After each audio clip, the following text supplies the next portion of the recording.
Antes de que mi esposo muriera, nuestra hija, Verónica, fue diagnosticada con esquizofrenia infantil. La llevamos a infinidad de especialistas, y casi todos llegaron a la misma conclusión. Su condición era rara, pero ciertamente no era insólita. Estábamos devastados. Los doctores sugirieron que no empezáramos a medicarla de inmediato. Tenían la preocupación de que los químicos podrían interferir con el desarrollo de su cerebro. A los 5 años de edad, cuando el desarrollo cerebral apropiado es crítico, no querían arriesgarse. Solo iban a prescribirle antipsicóticos si las alucinaciones se tornaban demasiado severas. Paul dijo que nos podría ser útil identificar las alucinaciones en el transcurso del año siguiente, antes de que comenzara la escuela, para que pudiéramos saber qué era lo que debíamos anticipar. Se me hizo bastante difícil estar de acuerdo con eso, pues yo había querido que comenzara el kinder enseguida. Verónica había demostrado ser lo suficientemente inteligente y más que capaz, pero al final cedí. Simplemente no quería admitir que Verónica necesitaba atención especial. Debíamos aislar sus alucinaciones de la imaginación normal y diaria que todo niño de su edad tiene. Empezamos a notar unos cuantos casos atípicos. Uno era un perro grande que jugaba con ella mientras se suponía que debía estar durmiendo. El otro era un pez que la seguía de un lado a otro y le hablaba sobre caricaturas. Pero el más desconcertante para nosotros era el hombre oscuro sin ojos, nariz u orejas que le decía cuán divertido sería si saliera corriendo hacia afuera y jugara en la calle. En más de una ocasión, Paul me dijo que había perseguido a Verónica después de que ella abrió la puerta mosquitera y se precipitó hacia la calle congestionada. Tras la tercera ocasión, Paul se levantó por la madrugada, se reportó como enfermo en su trabajo y pasó el día colocando una cerca. Era verano, y por más que quería mantener a Verónica adentro, sabía que la luz del sol y el aire fresco eran demasiado importantes como para que se los perdiera. Aún así, siempre que Verónica jugaba afuera, se iba en línea recta hacia la cerca y empezaba a llorar cuando no podía saltarla. Recuerdo haber estado sentada con ella en la grama a un lado de la cerca mientras sollozaba y hablaba con el pez sobre cómo el hombre oscuro estaba enojado con ella y le había dicho al perro que fuera grosero cuando jugaran. Luego se puso a gritar por un largo tiempo. Cuando finalmente logré que me contara lo que estaba sucediendo, lo único que dijo fue que el pez había sido arrollado por un auto y que se había muerto. Hice mi mejor esfuerzo para consolarla, pero fue inútil. Paul y yo tuvimos una plática extensa esa noche.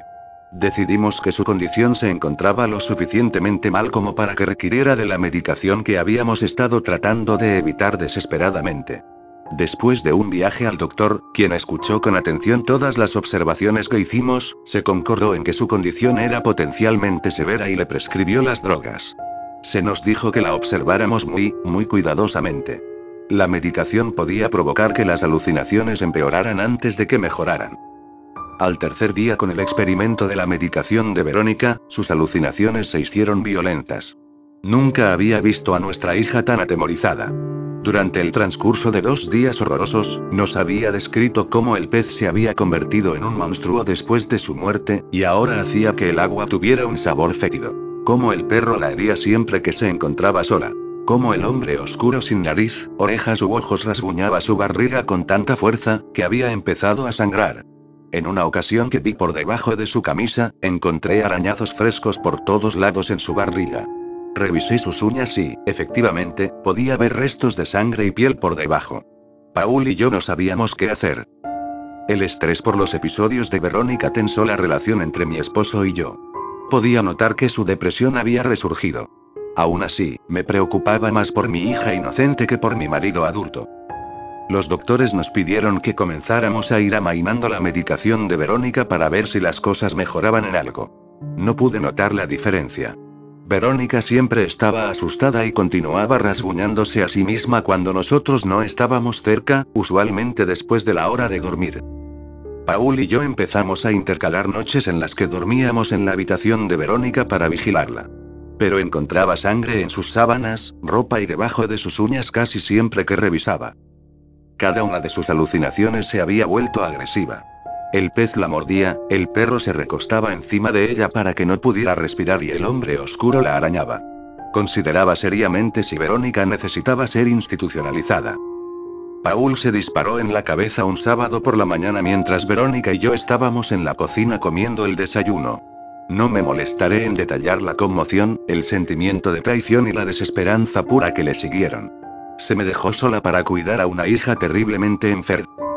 Un par de semanas después de su funeral, estaba limpiando la casa con Verónica a mi lado, quien mostraba orgullosamente los nuevos guantes de felpa que mi hermana le había comprado con la esperanza de que dejara de lastimarse. Hasta entonces, había funcionado bastante bien. Por alguna razón, Verónica se encontraba en uno de sus infrecuentes estados de ánimo positivos mientras escudriñábamos la casa. Estaba empacando cosas pequeñas que le habían pertenecido a Paul. Me dolía demasiado verlas cada día. Verónica me comentaba distraídamente que había estado durmiendo mucho mejor, sin ninguna pesadilla, y que el perro ya no se estaba subiendo en ella y el pez había vuelto a ser amigable y gracioso. Le dije cuán feliz me hacía escuchar eso y llevamos la caja que estaba cargando al cobertizo de Paul. Pensé en preguntarle si el hombre oscuro con el rostro aterrador aún le estaba pidiendo que se lastimara. Antes de que pudiera hablar, la vi rasguñándose su barriga furiosamente. Gracias a Dios por los guantes de felpa. Después de probar alrededor de 15 de las 30 y tantas llaves que Paul había mantenido en su llavero, finalmente escogí la indicada para el cobertizo. Abrí la puerta y Verónica corrió hacia adentro para explorar. Ella giró hacia la izquierda, y yo a la derecha, buscando un lugar en donde pudiera poner la caja. Verónica rió por lo bajo y exclamó: "Ahora yo estoy encima de ti". Me di la vuelta para ver a quién le estaba hablando. Arrugado en una esquina, debajo de Verónica, había un disfraz de perro.